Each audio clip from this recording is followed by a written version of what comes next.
네, 여러분 안녕하십니까? 제2강 아프리카의 한국 관련 자료에 대해서 강의하겠습니다. 아프리카의 한국 관련 자료는 남아프리카 공화국의 6.25 전쟁 관련 자료를 중심으로 해서 강의를 하도록 하겠습니다. 네, 먼저 한국과 아프리카의 관계를 좀 살펴보도록 하겠습니다. 아, 이 1950년대 아프리카 외교가 시작되었죠. 한국 전쟁에 2개 국가, 즉 에티오피아와 남아프리카 공화국이 파병하게 되면서 아프리카 외교사가 시작되었다고 할 수 있습니다. 그다음에 1960년대부터 1970년대에는 북한과의 대결 외교로 치달았습니다. 그래서 아프리카 국가에 대한 선심성 외교라든가 청원 외교가 주를 이뤘다 이렇게 볼 수 있습니다. 1970년대 중반부터 1990년대까지는 탈이념의 시기였죠. 실리를 추구하는 외교 관계였습니다. 외연을 확대하고 많은 아프리카 국가와 관계를 맺는데 치중했지만 질적 향상은 이루지 못했다 이렇게 평가할 수 있습니다. 2000년대 들어와서는 자원 외교라는 측면에서 또 국제사회의 협력을 강화한다는 측면에서 아프리카 외교가 계속해서 강화되었던 시기였습니다. 한국과 아프리카의 관계를 보면은 한국 전쟁으로 인해서 6.25 전쟁으로 인해서 아프리카와 긴밀한 관계가 맺어지게 됩니다. 남아공은 한 개 전투 비행대들을 파견하죠. 모두 826명이 참전하게 됩니다만 이 중에서 34명이 전사합니다. 공군 부대를 파병한 유일한 국가입니다. 에티오피아는 한 개 보병대대를 참전시켰죠. 그래서 1271명이 참전했고 123명이 전사했습니다. 아프리카 외교 관계를 강화하는 그런 시기가 있었는데 한국 전쟁 이후 국가의 생존과 국가안보 차원에서 유엔을 통해서 외교 활동이 강화됐던 시기였습니다. 강화되었습니다. 탈냉전 시기까지 남북한 대결 외교가 계속해서 치달았죠. 1960년 아시아 아프리카 국가들이 비동맹 노선을 강화했었습니다. 또 아프리카 국가들에 대한 지지를 얻어내기 위해서 어, 한국의 외교 노력도 계속 경주되었던 시기였습니다. 냉전 이후 아프리카 외교 관계는 약화되었다 이렇게 평가할 수 있습니다. 유엔에서 남북한 대결 외교의 필요성이 사라지게 됨으로써 대한민국이 아프리카 국가에 대한 외교 관계를 더욱더 치중하지 않았던 것이죠. 한국의 외교 노선은 아프리카 이해와 거리감이 있었기 때문이었습니다. 영국, 프랑스 등 식민 종주국의 영향력이 여전히 아프리카 국가에 강력하게 남아 있었기 때문에 여기에 대한 접근도 그렇게 호락호락하지는 않습니다. 아프리카 정상 외교를 볼까요? 1982년 전두환 대통령이 나이지리아, 가봉, 세네갈, 케냐를 방문하면서 정상 외교가 이제 가동이 되게 됩니다. 2005년 반기문 외교부 장관이 알제리, 탄자니아, 케냐, 리비아를 방문했습니다. 2006년에 반기문 외교부 장관이 가나와 콩고 민주공화국을 방문했고 2006년에 다시 이해찬 국무총리가 남아공과 세네갈을 방문했습니다. 2006년 노무현 대통령이 이집트, 나이지리아, 알제리를 방문하면서 정상 외교가 이후에 계속해서 이제 강화되고 어, 임기 내에 한 번씩은 아프리카를 방문하는 그런 정상 외교가 이루어지게 됩니다. 그러나 아프리카의 대한민국의 아프리카 정상 외교는 다분히 정치적 결정이다. 그리고 실적 차원에서 진행이 되었다. 설명할 수 있을 것 같습니다. 또 우리나라 정부에서 한 아프리카 포럼을 계속해서 주최하고 있죠. 이 한 아프리카 포럼은 중국 아프리카 포럼을 좀 어, 본뜬 것이라고 볼 수가 있는데 2006년 제1차 한 아프리카 포럼이 열린 이후에 4년마다 한 번씩 한 아프리카 포럼이 열리고 있습니다. 2016년에는 에티오피아에서 제4차 한 아프리카 포럼을 하면서 아프리카와 관계를 계속해서 유지하고 있습니다. 가본과 우리나라의 관계는 그 좀 특별한 관계죠. 예를 들어서 가장 먼저 수교했습니다. 한국과 가장 가까운 나라로 1982년 전두환 대통령이 아프리카 첫 번째 순방국이기도 했죠. 1967년부터 2009년까지 42년간 장기 집권했던 엘하지 오마르 봉고 온딘바 대통령이 1975년, 1984년, 1996년, 2007년 네 차례에 걸쳐서 방한을 하게 됩니다. 또 봉고 대통령은 1975년 7월 박정희 대통령에 의해서 국빈으로 한국을 방문하게 되는데 이 당시에 아주 그 비동맹 국가에 중요한 영향을 끼칠 수 있는 국가였기 때문에 우리 한국 정부에서는 이 가봉의 봉고 대통령을 아주 우대했던 환영했던 기억이 납니다. 저도 장충당원에 가서 그 태극기를 흔들었던 그런 기억이 납니다. 월드컵과 아프리카 볼까요? 2002년 한국 월드컵에서 세네갈, 남아공, 나이지리아, 카메룬, 튀니스가 출전하게 되죠. 이러면서 이제 아프리카 국가에 대한 어떤 일반 국민들의 관심이 고조됐다 이렇게 볼 수 있습니다. 2006년 독일 월드컵에서 토고가 한국과 첫 경기를 하게 됩니다. 이때 또 이제 아프리카 국가에 대한 관심이 이제 일어나게 되죠. 2010년 남아공에서 월드컵이 열리죠. 이 예선에서 3차전에 나이지리아와 경기를 치르면서 한국과 아프리카의 관계가 이제 점점 주목을 받기 시작합니다. 이 2010년 남아공 월드컵 당시의 사진이죠. 네, 서두에서 설명한 것처럼 아프리카에 한국 관련 기록물이 있을까? 에, 이게 아마 가장 중요한 자료가 6.25 전쟁 관련 자료라고 할 수 있습니다. 그래서 이 남아프리카 공화국 소재 6.25 전쟁 관련 자료 조사가 2018년에 이루어졌는데 이 연구를 중심으로 해서 조사 수집 연구를 중심으로 해서 남아프리카 공화국의 한국 관련 기록물에 대해서 설명을 좀 하도록 하겠습니다. 먼저 남아공이 공군 부대를 6.25 전쟁 당시 파병했다 그랬죠. 이 파병 당시에 남아공 공군은 영연방군의 일원으로 파병됐었습니다. 그래서 육군이나 해군을 파견하지 않고 공군 부대를 파견한 그런 아프리카 국가에 속하게 됐죠. 그래서 이 공군 부대의 마크가 제2 전투 비행대대 부대 마크입니다. 그리고 비행기에 보면은 동체에 스프링복의 표시가 보이죠. 이게 이제 남아공 공군의 고유 표시입니다.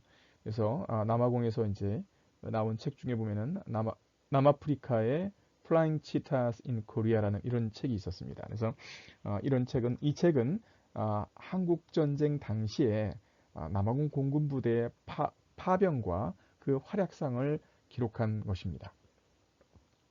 이 창공의 치타들을 이렇게 부르죠. 그래서 남아공 제2 전투 비행대대 세컨 스쿼드런 이렇게 부릅니다. 세컨 스쿼드런이라고 부르는데 이게 한국에서 철수한 1953년 10월까지 총 826명이 참전했다고 합니다. 그래서 한국 전쟁 기간 동안 적을 2천여 명 이상 사살하고 교량을 파괴하고 철로를 파괴하고 그다음에 전차를 파괴하는 18대의 전차를 파괴하는 전과를 올렸다고 합니다. 남아공 공군이 모두 34명이 전사했고 9명이 포로로 잡혔다가 반환하게 됩니다. 그래서 모두 20대 F-86F 중 4대, 95대 F-51두 중 74대가 격추 또는 파손되는 손실을 입었죠. 네. 자, 남아공 참전 기념행사는 매년 꾸준히 열리고 있습니다. 그래서 평택에 있는 참전 기념비에 지금 현재 그 기념 행사를 하고 있는 모습이죠. 평택시에서 주관해서 하고 있습니다. 그리고 남아공의 대통령궁에 가면은 한국 전쟁에서 전사한 전사자와 그다음에 행방불명된 사람들의 이름이 동판으로 기록이 돼서 동판으로 이제 새겨져서 전시가 되고 있습니다. 그래서 지금까지도 남아공 올해가 딱 70년 6.25 전쟁 발발 70년이 되는 해입니다. 그래서 올해 각 기관에서 정부기관도 마찬가지고 많은 행사가 열릴 것으로 지금 예정이 돼 있고요. 지금 그 이전에도 남아공 참전 기념행사는 꾸준히 진행돼 왔었습니다. 자, 연구조사 개요를 한번 볼까요? 연구 목적은 남아공 소재 6.25 전쟁 및 한국 현대사 관련 자료 조사 및 수집이었습니다. 그래서 자료를 전시하는 데 활용하고 또 관련 학계의 현대사 연구에 기여하게 하겠다라는 것이 연구 목적이었죠. 조사 및 수집 시기는 6.25 전쟁을 전후한 1950년부터 1953년은 물론이고 이후의 시기까지 한국 관련된 자료가 있다면 조사 및 수집하는 것을 목적으로 했습니다. 조사 지역과 대상은 요하네스버그, 그다음에 프레토리아 수도죠. 그다음에 케이프타운, 입법 수도죠. 포트 엘자베스 그리고 국립문서보관소. 그다음에 아무래도 공군 부대가 파병했기 때문에 공군 부대 박물관을 중심으로 해서 또 참전 종사 전원을 중심으로 해서 그 자료를 조사하게 되었습니다. 조사 자료는 6.25 전쟁 관련 자료죠. 공식 문서라든가 사진, 영상 자료, 물품, 유물들이죠. 이런 것들. 그 다음에 구술 대상자를 파악해서 인터뷰를 수행하는 것이었습니다. 그 다음에 한국 현대사에 관련된 6.25 전쟁 관련 기록에 관련된 아니면 6.25 전쟁에 관련된 출판물이나 언론 기사들을 수집하는 것을 목적으로 했습니다. 이렇게 조사된 자료 목록은 이제 아프리칸스와 영어로 이제 출판된 것들이고 기록된 것들인데 이런 것들을 간단한 해제를 작성해서 어, 어, 그 남기는 그러한 작업을 했었습니다. 이 조사 대상 및 지역을 볼까요? 그래서 사전 조사를 펼쳐봤더니 먼저 그 요하네스버그에서는 남아공 국립군사박물관, 그 다음에 아프리카 박물관이 조사 대상에 떠올랐습니다. 그 다음에 프레토리아 수도에서는 국립문서보관소, 그 다음에 포트클라라콥 군사박물관, 스와르트콥 남아공 공군박물관, 공군부대, 공군본부가 있는 곳이죠. 그 다음에 프레토리아에 있는 뒷송 문화사박물관, 그 다음에 우리의 KBS에 해당하는 남아프리카 방송국 SABC가 주요 대상으로 파악됐습니다.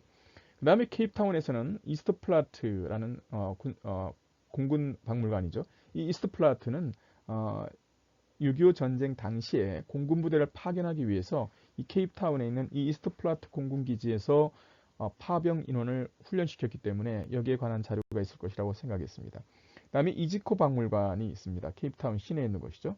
그 다음에 포트 엘리자베스에도 남아공 공군 박물관이 있는데 여기도 한국 관련 자료가 있지 않을까 이렇게 생각하고 조사 대상 및 지역을 확정했었습니다.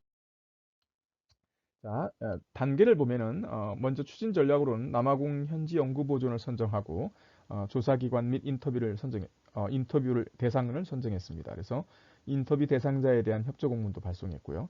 또 주한 남아공 대사관이라든가 주 남아공 대한민국 대사관에 협조 요청을 하고 방문을 해서 설명을 했습니다. 또 인터넷을 이용한 소장자료 기관을 확인했고요. 그다음에 현지 연구보조원에게 부탁을 해서 미리 접촉하고 협조 공문을 발송하도록 했습니다. 이 추진 2단계 때는 이제 현주사를 집중적으로 실시했습니다. 그래서 조사 및 인터뷰를 했는데 요하네스버그의 남아공 국립군사박물관, 아프리카 박물관 등에서 쭉 아래 보이는 그런 기관과 그다음에 조사 대상 지역을 방문했었습니다. 예, 아, 3단계에는 연구 성과물을 작성했었습니다. 그래서 중간 보고회를 개최하고 이걸 수정 및 보완해서 최종 연구 성과물을 작성했습니다. 그래서 연구 보고서를 발행했습니다. 이게 이제 앞에서 좀 설명을 좀 빠뜨렸습니다만 이 사업은 대한민국 역사박물관에서 발주한 연구보고 용역 사업이었고 이러한 이유 때문에 대한민국 역사박물관에 이러한 자료를 최종 연구서로 보고했던 것입니다. 자, 그래서 실제 가서 보니까 우리가 생각했던 것과 제가 생각했던 것과 많은 차이가 있었습니다. 이를 국립문서보관소나 스와르트콥 남아공 공군박물관은 상당히 유용했으나 포트클라라콥 군사박물관이나 또 다스성 문화사박물관 SABC는 나중에 설명하겠습니다만 한국 관련 자료가 거의 없었습니다. 또 요하네스버그에서는 남아공 군사박물관이 있긴 있었습니다. 이 군사박물관이 상당히 유용한 자료가 많았는데 이것도 새로 생긴 지가 얼마 안 됐기 때문에 상당히 찾아가는데 애를 많이 먹었습니다. 또 케이프타운에서는 이지코 박물관은 거의 없었고요. 한국 관련 자료가 남아공 공군박물관을 이제 방문했는데 여기에 많은 자료가 있었습니다. 또 포트 엘리자베스는 먼 길이었는데 방문했지만 남아공 공군박물관에 2차 세계대전 자료가 중심이 되어 있고 한국전쟁 관련 자료는 없었습니다. 그래서 요하네스버그, 프레토리아, 그 다음에 케이프타운에서 실질적으로 조사가 이루어졌다 이렇게 말씀드리죠. 남아공은 박물관을 잘 정비하고 있는 아프리카 속의 유럽 국가 같은 곳이죠. 전쟁사 역시 잘 기록하여 보존하고 있습니다. 한국전쟁 관련 자료는 여러 기관에 분산되어 있으며 정리와 분류가 잘 안 되어 있었습니다. 전시도 역시 안 되고 있었습니다. 이 첫 번째 이유는 한국전쟁에 참전한 남아공 파병 규모가 다른 파병에 비해서 적었고 영연방의 일원으로 참전했기 때문에 그다지 큰 주목을 받지 못했다. 참전 인원이 파병 규모가 작았기 때문에, 그리고 실제 남아공 입장에서 봤을 때는 2차 세계대전이 굉장히 중요한 전쟁이었고 전쟁사였고, 또 앙골라와 전쟁을 치룬 남부아프리카에서 있었던 부시 전쟁이 가장 큰 전쟁이었기 때문에 한국 전쟁이 그다지 주목을 받지 못했던 그런 전쟁사라고 할 수 있습니다. 그래서 남아공이 2차 세계대전과 앙골라 국경전쟁을 가장 중요시해서 다루고 있기 때문에 한국 전쟁은 소외되었다 이렇게 볼 수 있습니다. 두 번째 이유는 1994년 흑인 정부가 들어선 이후에 백인들이 참전했던 한국 전쟁에 대해서 의도적으로 배제했다고 볼 수 있습니다. 그래서 어찌된 일인지 조사 기관마다 방문해 보면은 이 한국 관련 자료는 정리도 안 되어 있고 또 정리 계획도 없었습니다. 이것은 아마 1994년 이후에 흑인 정부가 들어선 이후 백인들의 역사를 중요시하게 생각하지 않는 그런 흐름의 영향이다 이렇게 볼 수 있습니다. 자, 프레토리아 국립문서보관소를 볼까요? 이건 프레토리아에 있는데 이걸 나사 이렇게 부릅니다. 그래서 이 국립문서보관소의 한국 관련 자료는 한국 전쟁에 관련된 국제문서였습니다. 그래서 비밀 해제가 된 자료들이 대부분이었는데, 이 나사는 한국 전쟁 또는 남아공 제2전투 비행대대 등의 이름으로 박스에 문서를 모아서 보관하고 있었습니다. 전부 다 비밀문서 해제 스탬프가 찍혀 있었죠. 세부적인 설명이나 분류 코드가 전혀 없었습니다. 또 자료실에서 열람을 할 수 있었고 또 카메라로 찍을 수 있었습니다만, 이걸 자세하게 풀어 헤쳐서 본다든가 아니면 복사를 한다든가 하는 것이 무척 어려운 상황이었습니다. 주요 자료는 UN, 미국, 영국 등과 주고받은 공식적인 문서가 많았고요. 특히 UN 기념공원 설립, 그러니까 UN 기념공원에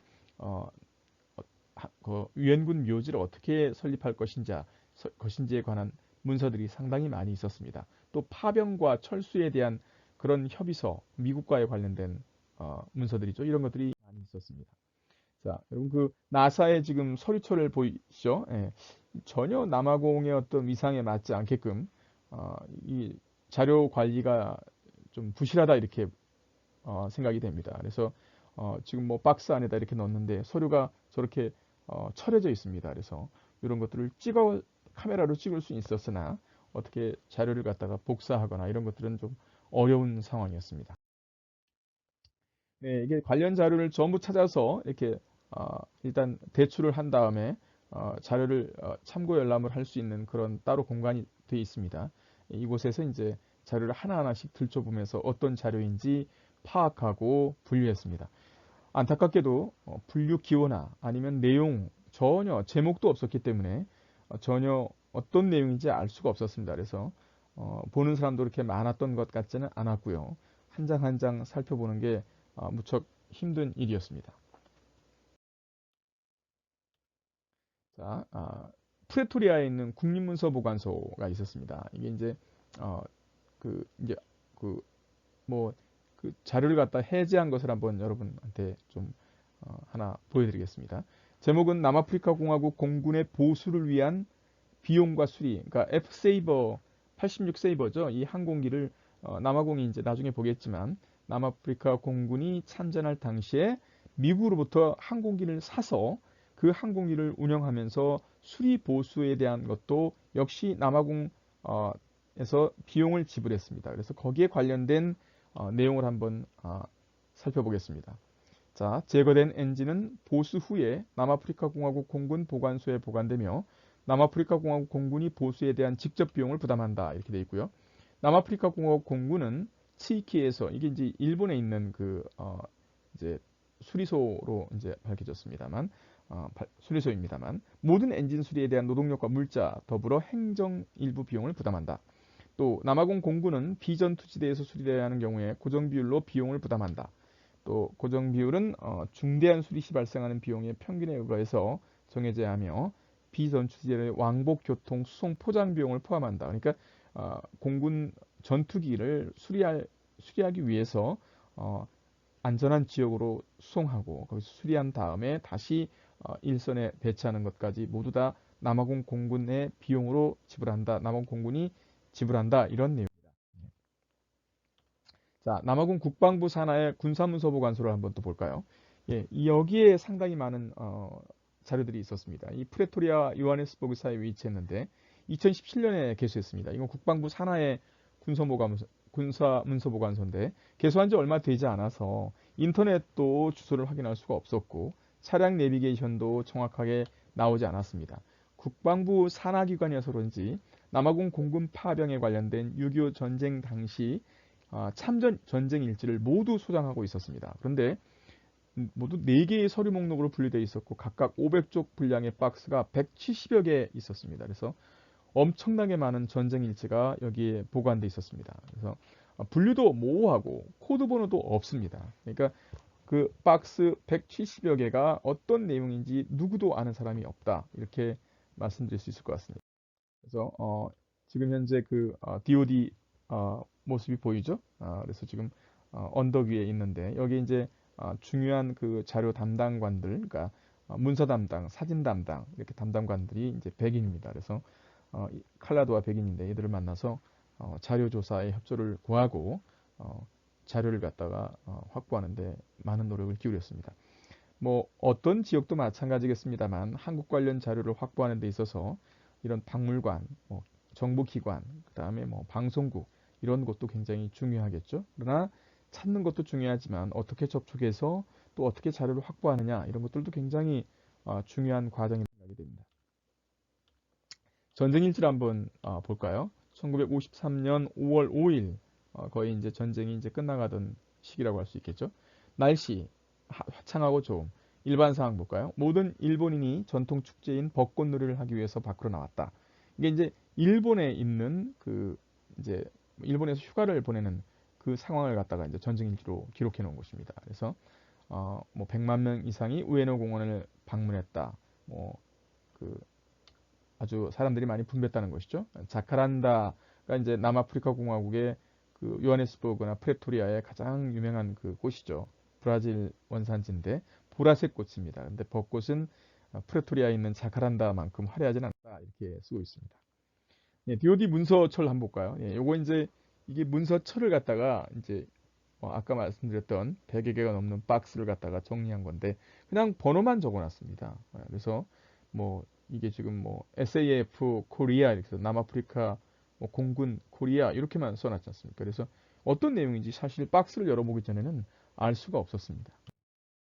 그래서 요렇게 이제 보면은 그 각 박스마다 어떤 것들이 있는지 이렇게 표시는 해놨습니다만 내용도 틀리고 또 어떤 내용인지 잘 알 수도 없고 이렇게 되어 있습니다. 이름도 각각이 다릅니다. 여기는 사우스 아프리카 에어포스라고 써 있지 않습니까? 그래서 뭐 헤드쿼터 재팬, 그러니까 재팬에서 그 재팬에 있는 남아공 공군 연락 사무소가 있었는데 여기에서 이제 작성한 것이다라는 뜻이죠. 그래서 분류나 코드가 전혀 잘 안 돼. 자, 그래서 뭐 오른쪽에 이제 그 박스의 번호들이 쭉 어떻게 되어 있는지 쭉 적어 놨습니다. 네. 여기는 또 이렇게 돼 있어요. 세컨 스쿼드런 코리아, 세컨 스쿼드런 코리아 이렇게 돼 있지 않습니까? 그래서 이런 것들도 지금 어떨 때는 뭐 일본에 있는 어, 연락사무소예요. 어떤 경우는 이제 한국의 제2 전투비행대대 이렇게 써 있단 말입니다. 예. 자, 또 DoD에 있는 자료 중에 이런 자료도 있어요. 코만도라는 것과 뭐 어, 농과이라는 건데 이 자료는 뭐냐면 전쟁 잡지입니다. 전쟁 잡지. 그러니까 군사 잡지죠, 군사. 군사 저널인데 이 코만도와 농구아이가 이제 발행되면서 여기에도 보면은 한국 관련 소식들이 이제 계속 꾸준히 나오고 있는 게 보입니다. 그래서 그 당시에 군사 저널을 갖다 2가지 정도 이렇게 펴냈다는 것은 상당히 아주 그 막강한 그 정보력을 가지고 있었고 또 관심을 갖고 있었다 이렇게 볼 수 있습니다. 그래서 한국 전쟁에 관한 내용들이 곳곳에 실려 있습니다. 또 이런 자료도 있습니다. 그러니까 뭐 이 자료도 우리도 물론 있겠습니다만 그 유엔군이 어떻게 파병됐는가뿐만이 아니라 한국 관련 자료들이 여기에 쭉 그 이제 책자라든가 뭐 아니면 논문이라든가 이런 것들이 전부 다 보관돼 있어서 일목요연하게 보기가 편했었습니다. 그리고 또 이제 1982년도에 무어르라는 그 이제 사람이 한국 전쟁 관련 논문을 박사학위로 제출했습니다. 그래서 유니사에서 낸 것인데, 그러니까 남아프리카 공군의 역할에 대해서 한국전쟁 당시에 어떠했는가에 대한 내용을 아주 박사학위 논문으로 제출했었습니다. 이 내용도 파악이 됐었습니다. 자, 여러분 그 좀 재미있는 그 자료를 하나 보여드릴까요? 남아공이 공군 부대를 파병했다고 말씀드렸죠. 그런데 지금 이 사진을 보면은 남아공의 공군이 아니라 남아공 육군 전차 부대입니다. 지금 남아공 전차 앞에 스프링복이 지금 보이죠? 문양이. 남아공이 탱크 부대를 파병했다는 얘기는 저도 처음 듣는 얘기였었습니다. 그런데 사실은 군사문서보관소에 그 아카이브 담당자가 한국전쟁 당시 남아공 육군이 파견되었다. 이 남아공 육군은 전투부대로서 영국군의 일원으로 파병된 것이지만 하나의 뭐 각계 단위의 전투부대가 파병된 건 아니었고 소규모로 파병된 것이었다. 그리고 이 참전 목적은 육군 탱크 부대의 참전은 파병이 아니라 군사 전략을 연구하고 군사 전술을 갖다가 연구하기 위한 것이었다는 것이죠. 그래서 남아공 탱크 부대가 하나의 어떤 전투 부대로서 파병한 것은 아니었고 전략과 전술을 연구하기 위한 하나의 부대로서 영국군의 일원으로 참전했던 것입니다. 그래서 이것도 또 다른 어떤 새로운 기록이 볼 수 있습니다. 자, 전투 기록을 한번 볼까요? 남아공 국방부 군사문서 보관소에 있는 내용 8번째 박스에 있는 내용을 하나 좀 해석해 보았습니다. 그래서 1953년 5월 1일이죠. 5월 30일 뭐 하여튼 제5 공군기지에서 뭐 F-51 무스탕기로 뭐 수행한 전투 임무, 북한군을 상대로 놀라운 공격력을 보여주었다. 그리고 미국의 공군 수훈 십자훈장을 받게 되었다는 소식을 보내왔다. 그 다음에 스바르트 중위는 최근에 석방된 전쟁 포로에 대한 신문 보고서를 작성 중이다. 신문 기간 동안 녹음기가 사용되었으며 무수히 많은 테이프들을 받아 적고 타이핑하고 있다. 이렇게 이제 적고 있습니다. 자, 케이프타운의 이스트플랏 공군박물관을 볼까요? 이스트플랏은 지명을 얘기하는 것입니다. 그래서 이 공군박물관이 여러 개 있는데 사실은 프레토리아에 있는 공군박물관이 가장 헤드죠. 거기가 공군 본부가 있는 곳이니까. 그래서 6.25 파병 당시 공군 부대가 훈련을 했던 곳으로 한국 전쟁에 참전했던 참전 용사들의 기증한 자료가 많이 소장되어 있습니다. 그래서 이쪽은 이제 이스트 플라트는 아까 말했던 것처럼 설명한 것처럼 공군 부대를 훈련했던 곳이죠. 그래서 여기에다 이제 많이 그 개인 자료를 갖다가 기증을 한 모양입니다. 자료가 서구에 무지수하게 쌓여 있고 상자에 넣어놓았습니다. 그리고 아카이브 담당자가 어떤 자료가 있는지 파악도 못하고 있었습니다. 그래서 사실은 한국전쟁, 2차 세계전 뒤에 있는 한국전쟁 자료를 전부 다 꺼내서 하나하나 확인해 보았습니다. 주로 개인 기증 자료가 많고요. 사진, 신문기사 모음, 뭐 슬라이드 필름도 있고요. 한국전쟁에서 공군 파일럿이 사용한 군사지도도 있었습니다. 그래서 지금 이스트플랏 남아공 공군박물관의 그 전경이죠.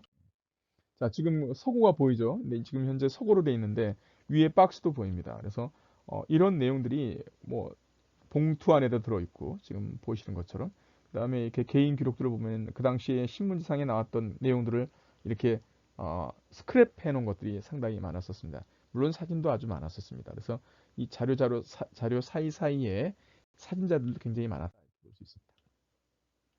또 요하네스버그의 이제 스바르트크 남아공 공군방 여기가 이제 헤드쿼터라 그랬죠. 여기에 있는 어, 내용들은 전쟁 일지를 제외하고 한국 전쟁에 관련된 자료가 가장 많았었습니다. 그래서 남아공 공군본부이기 때문에 규모가 큰 공방관이 있었고요. 각종 항공기, 무기, 군복, 사진 등 군사 관련 자료가 많이 저장되어 있었습니다.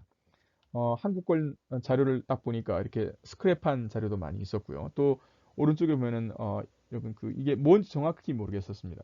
저 파악을 못했습니다만 한국 관련 자료들이 이렇게 겹겹이 쌓여 있었습니다. 그래서 이 안에 들어가서 이제 자료들을 이제 어, 자료 담당관과 함께 자료를 확인했습니다. 그다음에 이제 이 사진들은 그 당시 인터뷰를 했던 내용입니다. 그래서 맨 위에 있는 사진이 이제 참전 전후의 용사하고 그다음에 이제 나머지 분들은 이제 인터뷰를 했던 분들이죠. 근데 나이가 많이 드셔서 인터뷰 그 하는 과정에 아프셨던 분도 있고요. 또 이분은 나중에 이제 돌아가신 분도 있습니다. 인터뷰하고 왔는데 그래서 참 안타까운 그런 모습이었습니다. 이제 어, 많은 시간이 지나서 나이가 많이 드셔서 이제 어쩔 수 없는 부분이죠. 자, 최종 보고서는 전부 다 6건으로 발행했습니다. 그래서 남아프리카 공화국 소재 6.25 전쟁 관련 자료 조사 수집 최종 보고서 해가지고 1권부터 6권까지 정리를 해서 보고를 하게 되었던 것이죠. 자, 현지 조사에서 확보한 자료를 한번 볼까요? 이건 이제 어, 보통 보면은 뭐 이제 문서 자료 같은 것들은 이렇게 3,157건 이렇게 해서 나왔죠. 그래서 뭐 제2 비행대대의 역사라든가 그다음에 코만도라든가 뭐 코리아 뭐 관련 한국과 이제 뭐 관련된 뭐 군사 정보라든가 이런 것들을 쭉 해서 이렇게 좀 정리를 분류를 해봤습니다. 근데 이 분류는 정확하게 했다기보다는 일단 자료 정리하는 과정에서 이제 최선을 다했었습니다만 이런 부분들은 이제 디지털하는 과정에서 더욱더 세밀히 이제 분류가 되어야 한다고 볼 수 있습니다. 예, 이렇게 해서 문서 자료가 이제 쭉 해서 이제 주제별로 정리를 해서 6건으로 만들었던 것이죠. 또 사진 자료도 약 한 그러니까 554장 이렇게 했지만 약 1000여 장 이상 추가가 가능한 이런 자료들이 있었고요. 그다음에 인터뷰 자료도 한 건 있었고, 영상 자료죠. 영상 자료가 한 건 있었고, 그다음에 인터뷰 자료는 5명에 대한 인터뷰를 했습니다. 그래서 12개가 이제 쌓였죠. 업존 장군이라든가 뮬러 장군이라든가 피트 비서르데이라든가 공군 준이 알렌 테일러 이런 분들에 대해서 계속해서 이제 뭐 그 업존 장군이 아닙니다. 다른 분입니다. 이렇게 해서 이제 인터뷰 자료를 확보했습니다. 또 도서 자료도 내용이 없이 이제 일단 표지와 목차만이라도 적어봤습니다. 그래서 기록해봤습니다. 그래서 모두 다 41건을 했습니다. 그다음에 한국 관련 사진도 158건을 파악했습니다. 그래서 이렇게 이제 한국 관련 자료를 파악했습니다. 예, 그 당시 최종 보고서를 보고하면서 이 자료를 모두 정리할 경우 더 많은 시간과 노력이 필요하고 그다음에 재원이 투입돼야 된다 이렇게 제안을 했고요. 연구 용역이 굉장히 많았다. 그러니까 내용이 굉장히 많았는데 이런 내용들을 다 정리하기 너무 어려웠다. 또 추가 현지 조사가 필요하다. 왜냐하면 자료가 정리가 안 되어 있다는 것뿐만이 아니라 유실 및 훼손이 예상되기 때문이라는 것이죠. 그래서 이런 자료들은 과거의 우리나라의 역사를 보여주는 그런 한국 관련 자료들인데 유실된다는 측면에서 상당히 안타까웠던 부분이었던 것 같습니다. 그러나 추가 조사에 대한 가능성은 뭐 지금까지는 없다 이렇게 이제 볼 수 있습니다. 물론 이런 자료들을 통해서 특별 전시를 이제 열을 필요가 있다 이제 그렇게 건의를 했었습니다. 그다음에 이제 2018년도에 1차 연구를 이렇게 했는데 2차 연구가 또 이루어지게 됐습니다. 그래서 어, 6.25 전쟁 관련 이미 수집한 해외 자료를 정리하고 번역하고 해제하는 작업을 좀 하자. 이렇게 해서 이제 진행이 됐죠. 그래서 이 부분이 이제 2019년 그러니까 올해 이제 1월 달까지 진행됩니다. 그 내용을 한번 살펴볼까요? 연구 목적은 뭘까요? 국내에 아직 소개되지 않았다. 물론 이제 1차 때 조사한 내용은 사진을 찍어서 우리가 목록화시키긴 했지만 사실은 그러한 자료들이 진정한 자료로서 이용하려면 무슨 얘기냐면 디지털화하는 작업이 필요한데 이 디지털화 작업은 사실 또 다른 작업이라고 할 수 있습니다. 그리고 이러한 자료들이 학계나 연구자나 그리고 전시에 활용되기 위해서는 해제가 완벽하게 돼야 된다는 것이죠. 그래서 그러한 이유에 따라서 그러한 목적에 따라서 국내에 아직 소개되지는 않았으나 어, 대한민국 역사박물관에 수집한 남아프리카 공화국 6.25 전쟁 관련 자료를 정리하고 번역하고 해제해서 70주년 박물관 특별 전시의 자료로 이용하자 이렇게 해서 이제 시작했습니다. 연구 범위는 남아프리카 공화국 6.25 전쟁 관련 수집 자료 중에서 중요도 등을 고려해서 선별하자 이렇게 했습니다. 연구 방향이나 방법은 6.25 전쟁 특별전 전시 아이템으로 활용할 수 있는 자료를 골라보자. 특히 공문서, 사진, 이미지 자료, 언론 자료 등을 선별해서 그것을 해제하자 이렇게 이제 했죠. 그래서 선별한 자료의 번역 및 대중적 이해도를 높이기 위해서 인명, 지명, 사건 등에 대한 주석 작업도 꼭 하자 이렇게 이제 진행이 됐던 것입니다. 그래서 선별 자료들의 원문 타이핑 및 이미지 보정도 꼭 필요하다. 왜냐하면 원문 타이핑이 되지 않으면 그리고 이미지 보정이 안 되면 이걸 정확하게 읽을 수가 없기 때문이다. 대조할 수가 없기 때문이다. 이런 뜻이죠. 자, 그래서 인덱스를 작성하자 이렇게 했습니다. 그래서 현황에 대한 소개글도 역시 작성하자 이렇게 했습니다. 자, 자료 수집 분류 분석 기준은 참전 결정 과정이 어떻게 이루어졌는가, 또 참전의 동기는 무엇이었는가, 또 병사를 모집하는 과정, 이런 의사결정 자료들은 어떤 것이 있는가, 이런 것들을 조사하기로 했습니다. 그래서 참전 군인들의 활동은 물론이고 한국에서의 생활 모습을 좀 보여주는 자료를 좀 선택하자. 또 참전 군인이 우리 한국 사회에 대해서 어떻게 보고 있는가, 이런 자료들을 좀 파악하자 했습니다. 그래서 한국과의 지속적인 교류 협력, 국제적 외교적 상황을 보여주는 자료도 역시 넣어보자. 그다음에 70주년 특별 전시에 활용 가능한 자료는 선택하자. 이렇게 원대한 꿈을 가지고 시작했죠. 자, 한국 전쟁에 유엔군이 파병한 것은 유엔의 집단 안전 보장 원칙 때문이었습니다. 그 영연방의 일원으로 파병된 것이죠.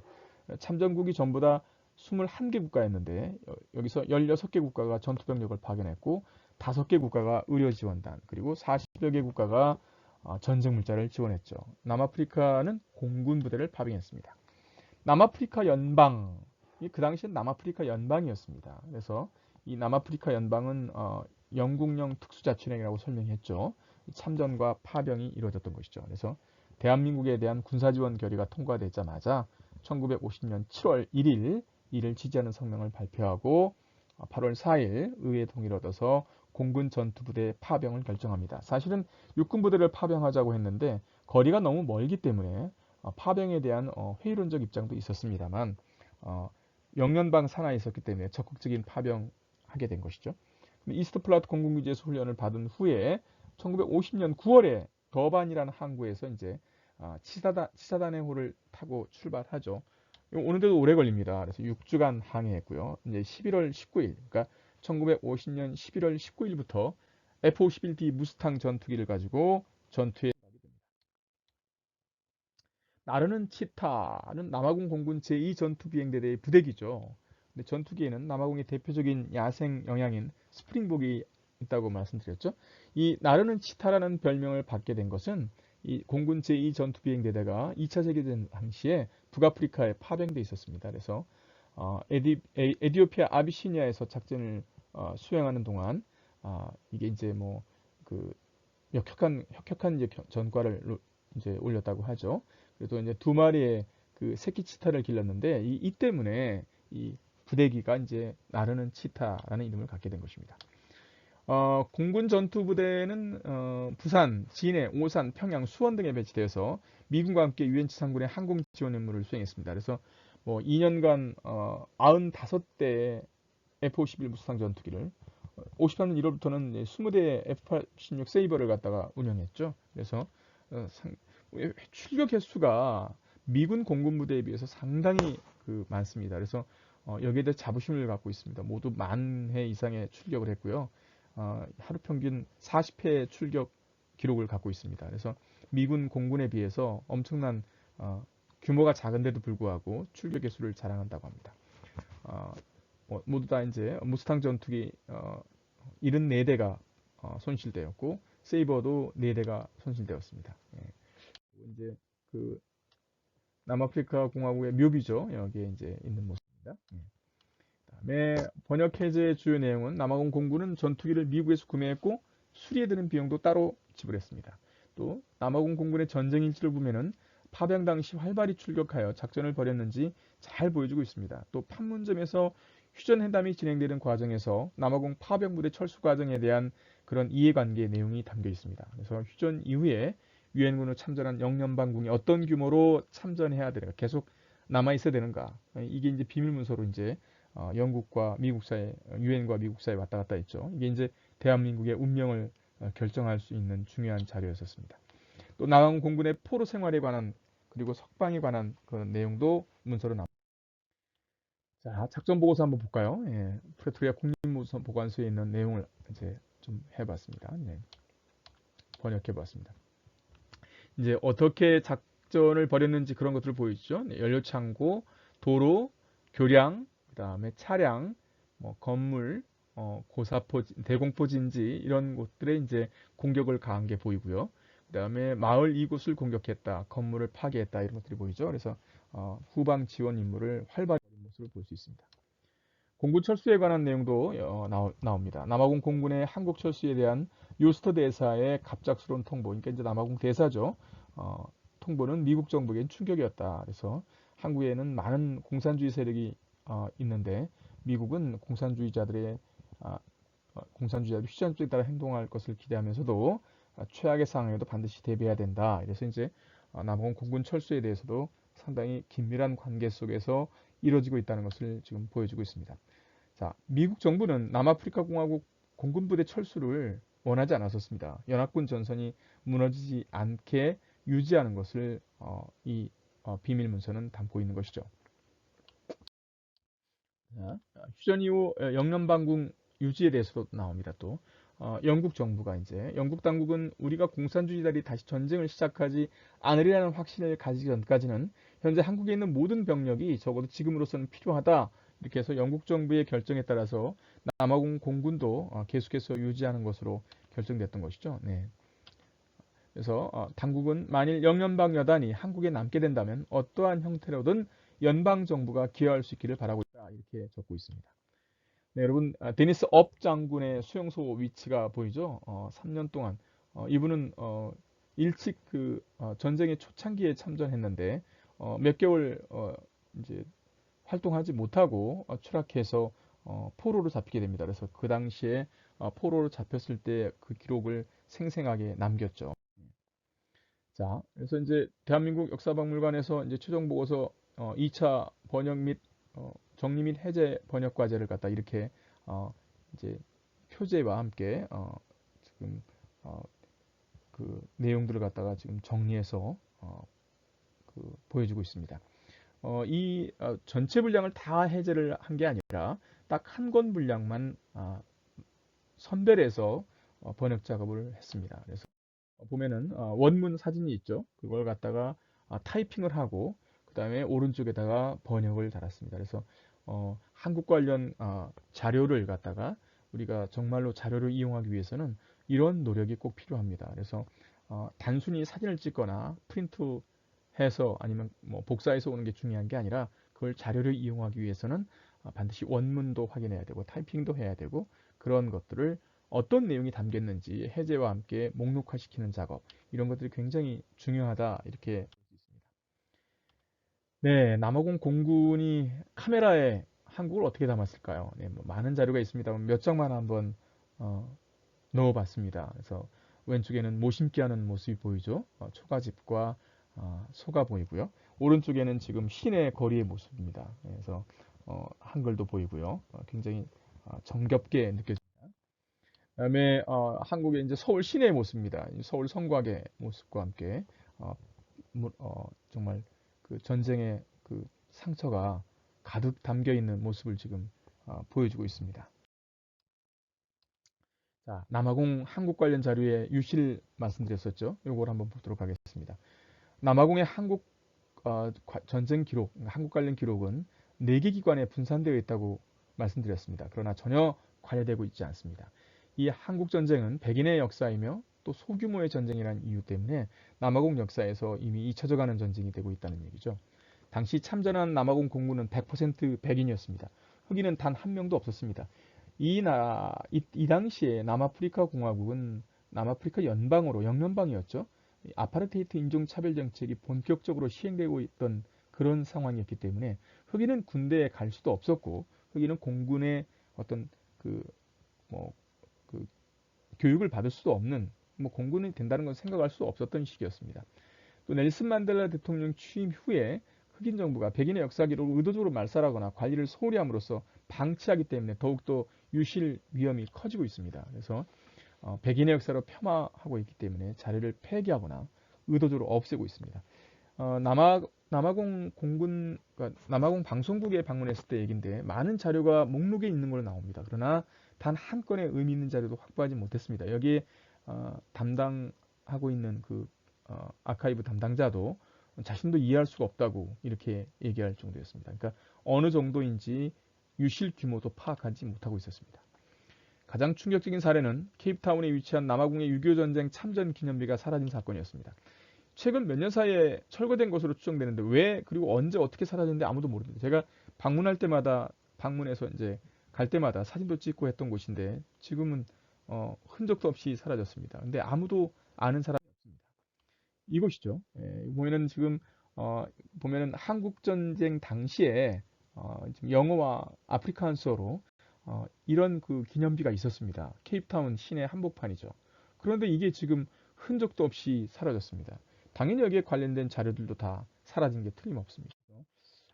이게 이제 그 남아공 공군 자료, 그러니까 한국 관련 자료가 대한민국 현대사 일부로 철저히 조사하여 보존될 필요가 있지 않을까 하는 의견을 제시해 봅니다. 그래서 한국 전쟁 관련 남아공 공군 자료를 통해서 참전부터 철수까지 그리고 전쟁 이후에 한국과의 협력과 교류를 파악할 수 있다는 점에서 근현대사의 중요한 자료로 우리가 자료 중에 하나로 볼 수가 있습니다. 그래서 이런 기록들이 한국 전쟁의 역사와 배경, 흐름을 이해하기 위해서는 반드시 발굴해서 이용해야 할 자료라고 봅니다.